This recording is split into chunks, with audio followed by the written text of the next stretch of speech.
Ito na guys, ang aking nilulutong Balenciana. Medyo matagal-tagal na kami hindi nakapagluto ng Balenciana.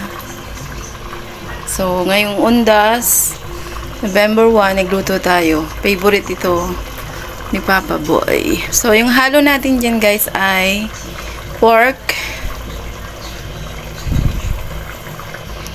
with bell pepper, green peas, yan.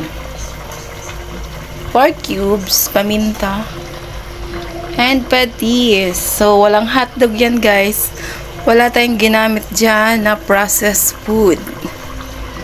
Okay, only green peas. Nakakan siya. Yun.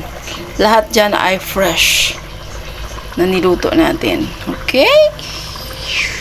At saka yung atswete pala, hindi na fresh. Yan. Kasi bili natin sa palengke, nakabalot na siya. Hindi siya fresh na as in bagong pitas, diba? Okay? Ganyan lang ang ating Balenciana. Hindi ko siya masyadong pinapula or pinadilaw ng husto. Atswete gamit natin dyan. Tapos yung mga gulay na yung green peas and bell pepper only. So kayo, ano niluto nyo ngayong undas?